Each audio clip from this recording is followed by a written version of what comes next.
Hello everyone, I am Dr. Shrijit BK. In today's video, we are going to discuss about free convection heat transfer. So in the coming slides, we will study about free or natural convection.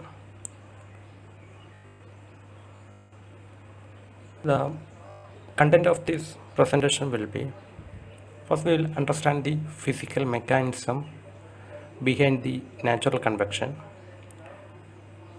Then we will go for the empirical relations derived to calculate the Nusselt's number for different physical cases. The different physical cases includes vertical plate, horizontal plate, inclined plate, vertical cylinder and horizontal cylinder. So we will study how to calculate the natural convection heat transfer from this kind of objects based on the empirical relations.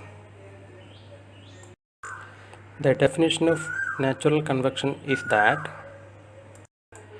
the mode of heat transfer which occur in fluids due to the fluid particle movement arising from the density variation which caused by the temperature difference in the fluid is called natural convection. In other way, we can say that if the heat transfer is occurring without any external agency like a fan, blower or any other forced fluid flow, then such a kind of heat transfer can be called as natural convection or free convection.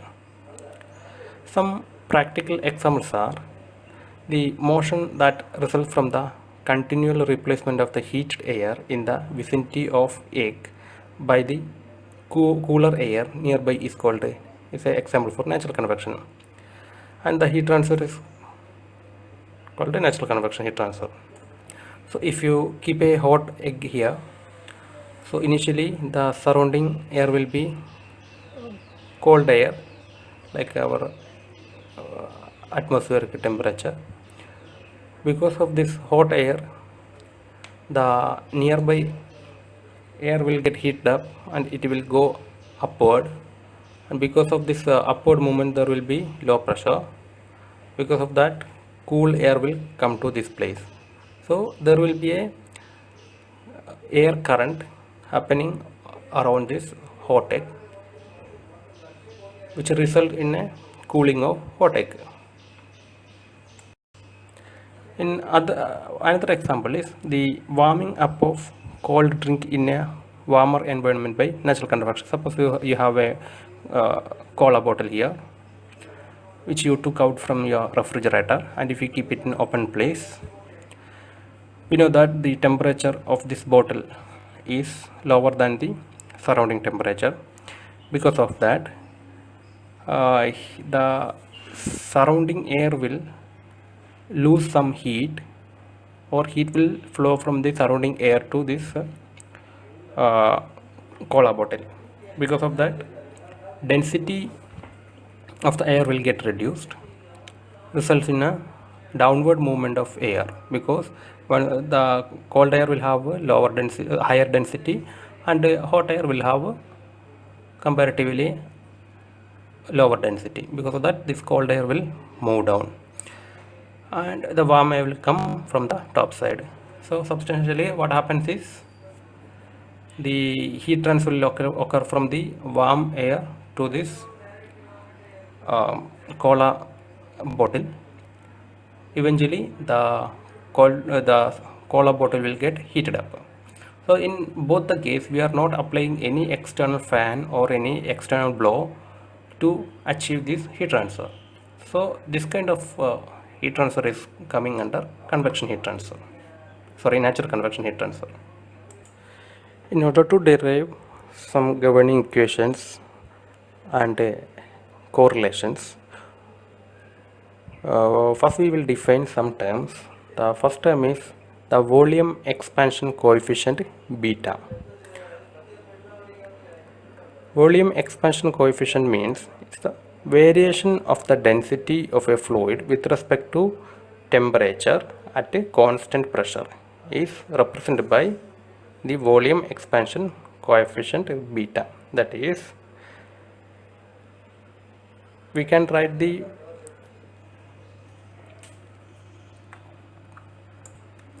beta is equal to the variation of density with respect to temperature at a constant pressure with respect to the initial density. So it is equal to minus 1 by rho dou rho by dou t at constant pressure. Its unit is 1 by Kelvin. Per Kelvin is the unit of volume expansion coefficient. Now beta can also be written as dou rho can be assumed as delta p if the variation is very small, and dou t can be expressed as delta t, which is equal to minus 1 by rho alpha minus rho divided by t alpha minus t, where rho alpha is the density at the far away from the that vicinity, or we can say free stream density, something like that. So from this expression, rho infinity by minus rho is equal to rho beta into t minus t alpha, and in case of ideal gas, the same expression we can write as this beta is equal to 1 by T. That's the inverse of temperature in absolute scale. That's its unit is 1 by K. Now we can see what's the physical significance of volume expansion coefficient, or you can see the first figure. In the first figure, there is a gas which is having a large beta value. So this is the volume of that gas when it is at 20 degrees Celsius. So keeping the pressure same, we are increasing the temperature by 1 degree. Now you can see there is a larger difference in the volume. That means if the beta is larger, there will be a higher expansion of gas or fluid. And same way, if the beta is comparatively smaller, then the expansion will be smaller. So this is the physical significance of volume expansion coefficient.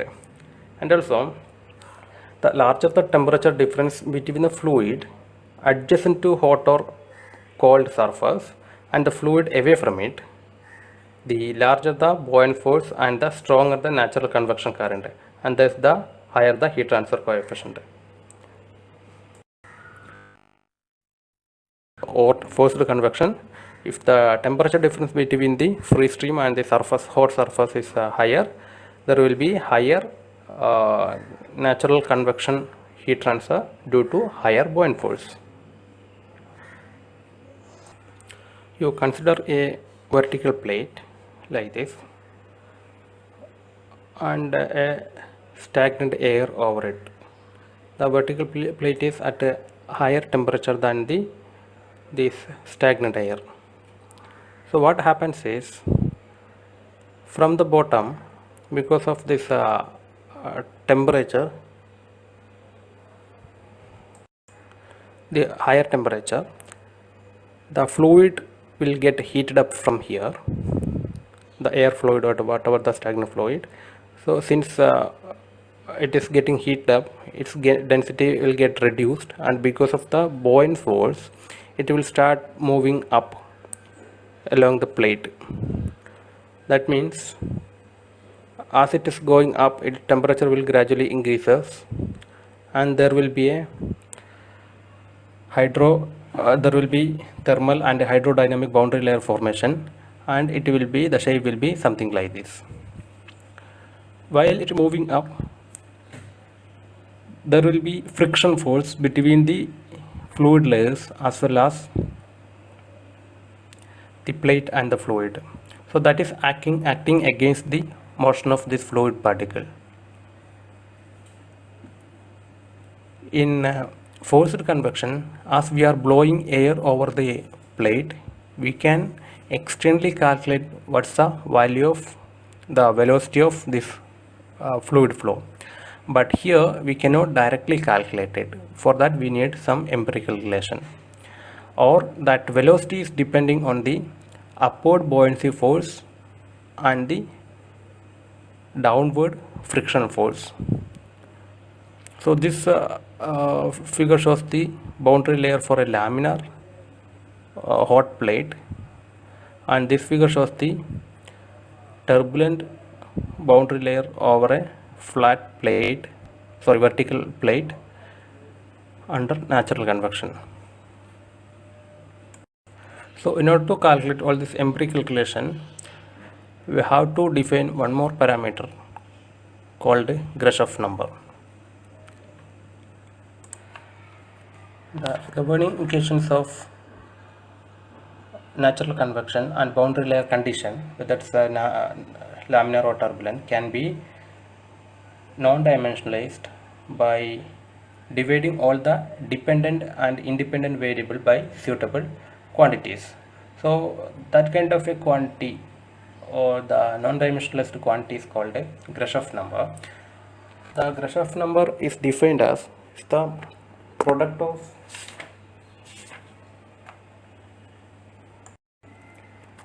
inertia force and buoyant force divided by viscous force square of the viscous force. That is, GR is equal to inertia force into buoyant force divided by viscous force all square for only for that viscous force. Okay, so mathematically we can write the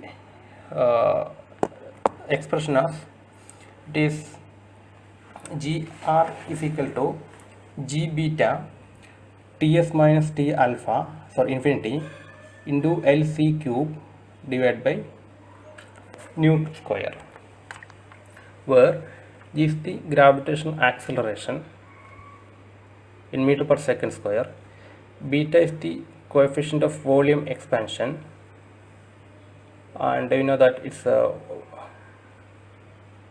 unit is 1 by k, and beta can be calculated by B is equal to 1 by T.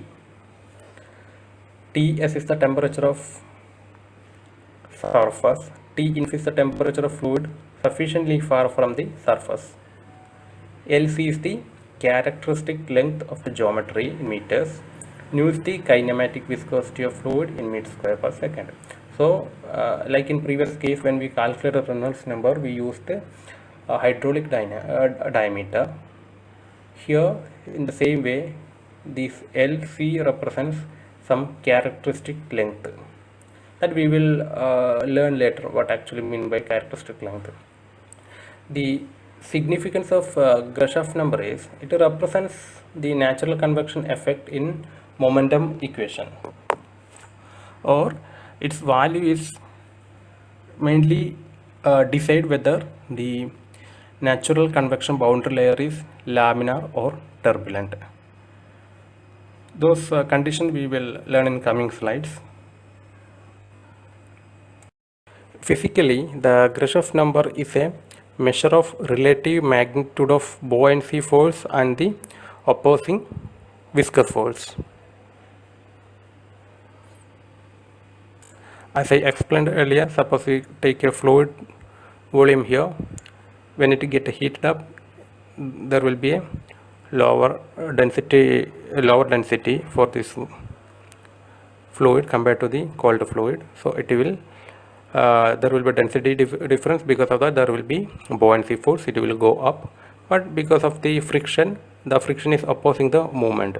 So the Grashof number actually include the effect of this friction and the buoyancy force. Ultimately it characterize, or it decide whether the boundary layer is laminar or turbulent. This figure shows the characteristic of natural convection flow over a sphere. If it is completely natural convection, only natural convection, then if the fluid is hot, the air flow direction will be something like this. From both the side it will go around and it will converge here and it will go up. Somewhere here it will be turbulent. If there is a part of air is blowing, then it's a mixed condition. Then the flow direction will be something like it's inclined. And if the forced convection is dominating, then the streamlines will be like this. Here there will be separation or turbulent region. This is all about Franz Grashof, who derived this number.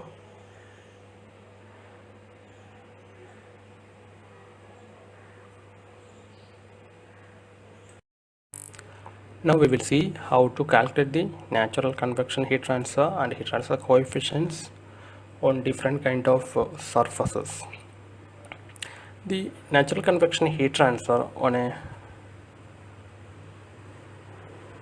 surface depends on the geometry of the surface as well as its orientation, variation of temperature on the surface, and thermophysical property of the fluid.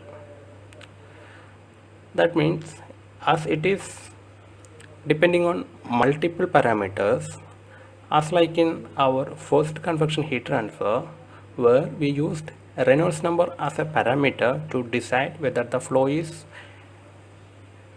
laminar or turbulent. Here we are going to use another parameter, which is the product of Grashof number and Prandtl number. Based on the value of this Grashof number and Prandtl number, we will classify the flow as laminar or turbulent. The product of this Grashof number and Prandtl number is called Rayleigh number. That means ultimately the Rayleigh number is going to decide whether the flow is laminar or turbulent.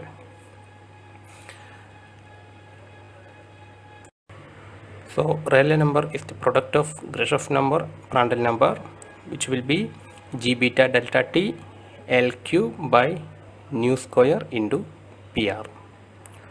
So this parameter is going to decide the laminarity or turbulency. Now if you want to calculate the heat transfer,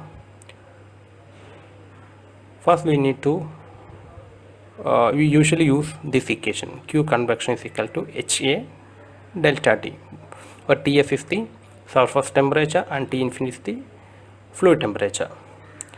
AS is the surface exposed for heat transfer, and H is the heat transfer coefficient, convective heat transfer coefficient. In order to calculate H, we always take the help of Nusselt number.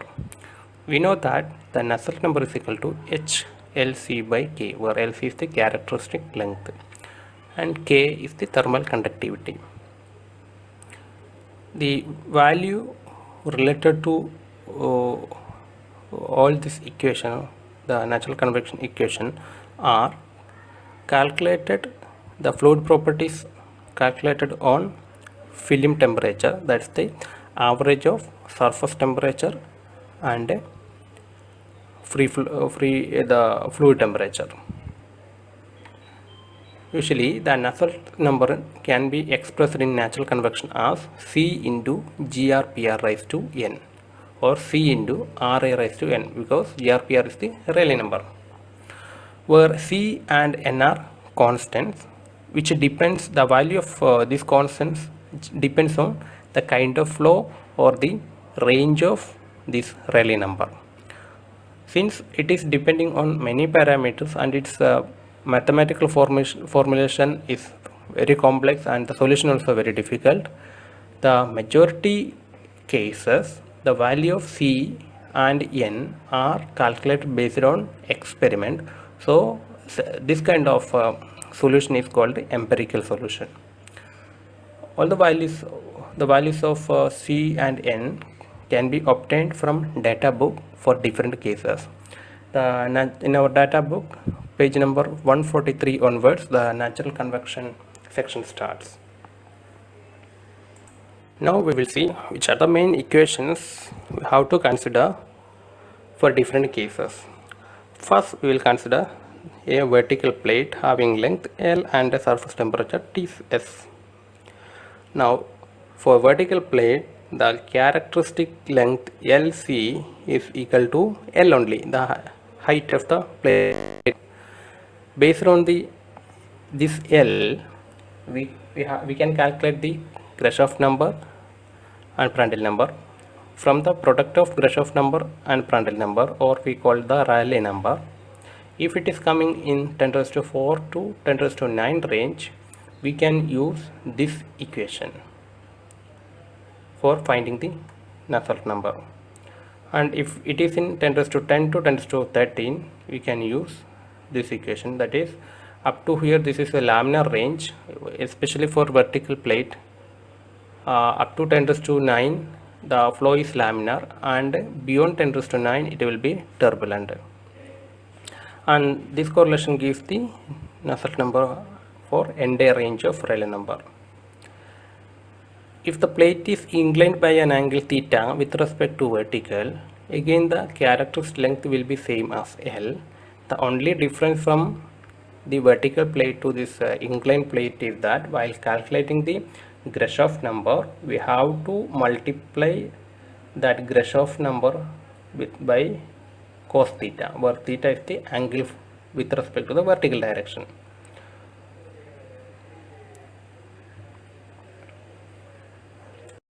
So once again I am telling, in vertical plate case, the laminar boundary layer represents when the Rayleigh number is below 10 raised to 9.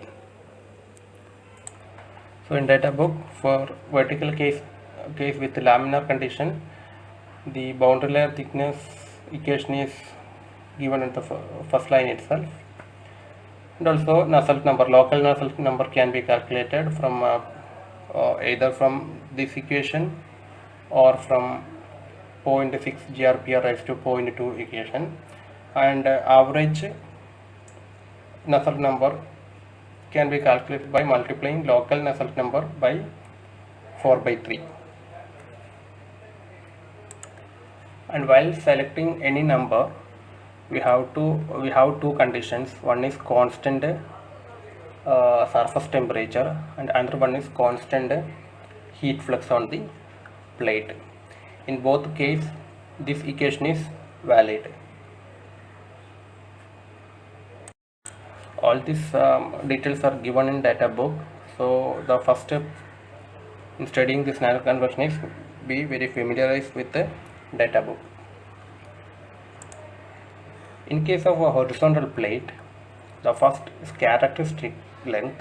It is the surface area divided by the perimeter, and once you calculate the characteristic length, now you can calculate the Reynolds number based on characteristic length, and it is coming in this range.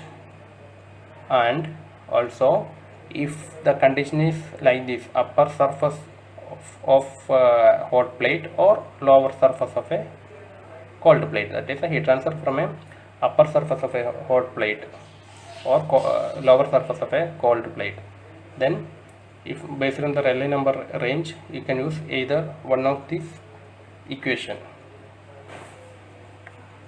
And same way, if the heat transfer is from lower surface of the hot plate or upper surface of the cold plate, and the Rayleigh range is this one, then you can use this equation for calculating the Reynolds number. So one thing you always need to remember, here the characteristic length is not simply the length, but it is the surface area divided by the perimeter. So once again, this equation can be used if the upper surface heated or lower surface cooled with the constant wall temperature, and this equation you can use when upper surface cooled or lower surface heated and also at a constant wall temperature. In case of a vertical cylinder, the characteristic length is equal to the height of the cylinder itself, and all the equation for finding the Nusselt number can be used that for plate, vertical plate itself, provided the d should be greater than or equal to 35 L by gr raised to 1 by 2, 1 by 4. And for horizontal cylinder, the characteristic length is d, and a Rayleigh number, if it is less than 10 raised to 12, you can use this relation. But one more relation is there, which is nu is equal to which is given in page number 146. Nu is equal to c into Grashof number raised to m, but the value of c and m can be obtained from the table given there itself. That's a more convenient equation which you can use easily. So I suggest to use that table instead of this equation. And in case of sphere, the characteristic length is d, and this is the Nusselt number equations. So if you go through vertical plates again with q as constant, that is constant heat flux, then the relation for isothermal plates in the table can also be found for plates subject to uniform heat flux, provided that the plate midpoint temperature, that is temperature at T by L2, is used for Ts in the evaluation of film temperature. That is, while calculating the film temperature in this situation, we have to replace Ts with the T temperature at L by 2. Then these are the equations. When it is inclined plate, on the upper surface of the plate, the thickness of the boundary layer and thus the resistance heat flux decreases and the rate of heat transfer increases related to the vertical orientation. Anyway, this is not much important for us. So when it is a horizontal surface, for a hot surface in a cooler environment, the net force acts upward, forcing the heated fluid to rise. Here there will be hot fluid, it will push the plate upward. If the hot surface is facing upward, the heated fluid rises freely, inducing strong natural convection current and thus effective heat transfer. But if the hot surface is facing downward, the plate blocks the heated fluid that tend to rise immediately, heat transfer. The opposite is true for a cold plate in a warmer environment, since the net force in this case acts downward and the cooler fluid near the plate tends to descend. So as I told, horizontal plate characteristic length is equal to As by rho, where in case of horizontal square surface, it is equal to A by 4, where A is the length of one side, and in case of a circular surface of diameter d, LC is equal to D by 4. So this is a case of a horizontal cylinder.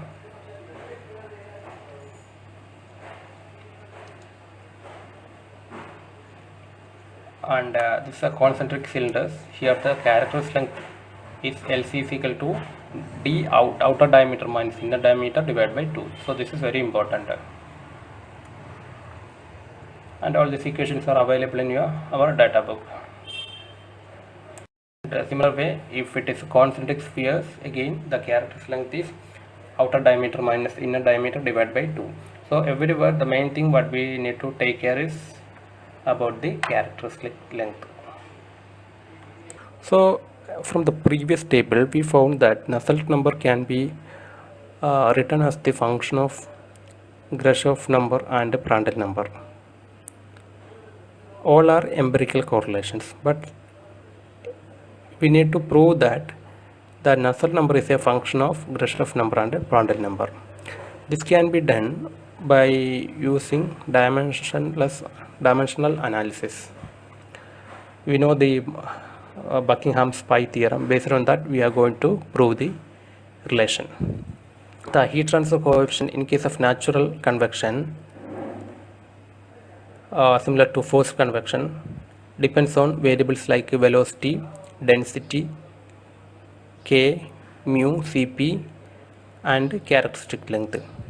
Since the fluid circulation in free convection is owing to difference in density between the various fluid layers due to temperature gradient and not by the external agency, therefore V cannot be independently calculated, or it depends on parameters like the temperature difference between the hot surface and the fluid, the coefficient of volume expansion, and acceleration due to gravity. That means the term V is a function of beta g delta t, or in this one V can be replaced by beta g delta t, or H can be written as function of rho L mu Cp K beta g delta t. In the previous, in case of forced convection, this will be V, and we are taking this entire product term as a single term to replace velocity V. Or F1 is equal to, we will take the H2 inside this bracket. So rho L mu K H Cp beta g delta t. So we are going for a Buckingham's pi theorem. I hope all of you are familiar with that. You have already studied in your lower semesters. The unit of beta g delta t is LT, dimension is LT raised to minus 2. In this one, the total number of variables are 7, and the fundamental dimensions are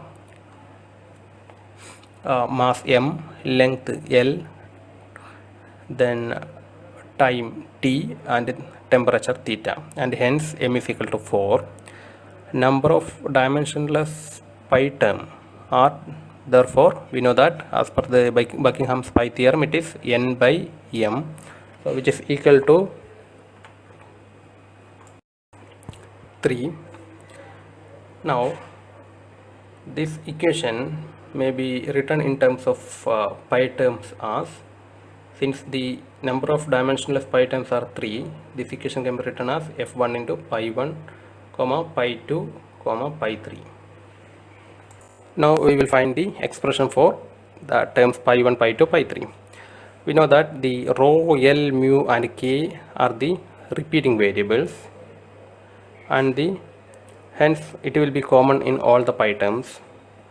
Hence the pi 1 can be written as rho A1 L B1 mu C1 K D1 into H. Pi 2 is rho A2 L B2 mu C2 K D2 Cp, and pi 3 is rho A3 L B3 mu C3 K D3, and remaining beta g delta t, which represent the velocity of the fluid.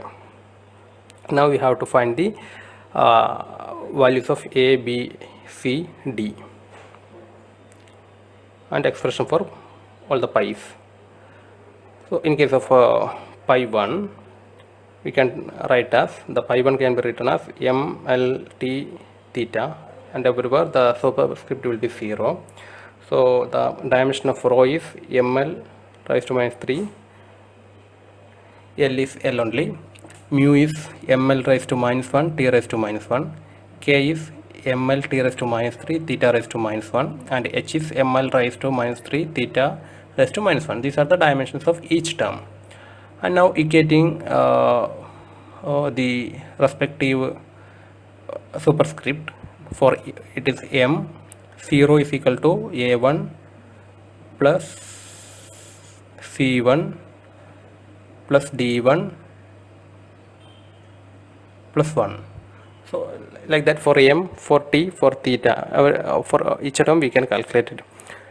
Now solving it, we can find the value of A1, B1, C1 and D1. Now the pi term will be, it is, since A1 is 0, M is not there, B1 is there, L is there, C1 is 0, that means mu is not there, D1 is minus 1. So D is for the K, so minus 1 means K raised to minus 1. So the pi term will be HL by K. So we found the expression for pi 1. In the same way,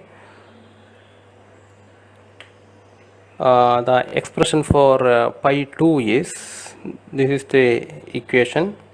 Find the values of A1, A2, A3, sorry, A, B, A2, B2, C2, D2, and substitute in this equation, the pi 2 equation. Finally we can find that pi 2 is equal to mu Cp by k. So this is the initial pi 2 terms.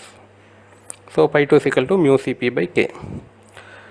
And the same way for pi 3, this is the equation, and write the dimension of each one, equate the power of each term, find the values of A3, B3, C3, D3.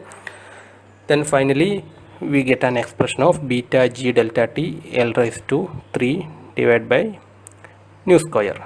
So we got the expression for all the pi terms. Now according to Buckingham's pi theorem, the any pi, say it is pi 3, will be the function of the remaining pi terms, that is pi 1 and pi 2. So pi 3 is equal to f1 of pi 1 and pi 2. Or we know that the pi 3 value is HL by k, that is Nusselt number. Pi 2 value is mu Cp by k, which is a Prandtl number, and pi 2 represents Grashof number. So if you substitute here, nu is equal to a function of PR gr, where gr is the Grashof number, or it can be written as C into PR raised to n gr raised to m. So this is the relation between Nusselt number and Prandtl number and Grashof number. The values of C, n and m can be calculated from experiment. If you get the values from experiment without doing the mathematical solution, such experimental solution without mathematical proof are called empirical solution. So in majority of the convection case, we have empirical solutions only. So this shows the interrelation between Nusselt number, Prandtl number and Grashof number. So in this section, the major things what we have studied is the physical mechanism and the reason why natural convection is occurring, and first the natural convection definition, then coefficient of volume expansion beta, then we studied the mechanism behind the natural convection, then we studied Grashof number, the definition and its significance. Next we studied the Nusselt number correlation for different cases like vertical plates at constant surface temperature and constant heat flux, vertical cylinders, inclined plates, horizontal plates and horizontal cylinders. These are the summary of the session.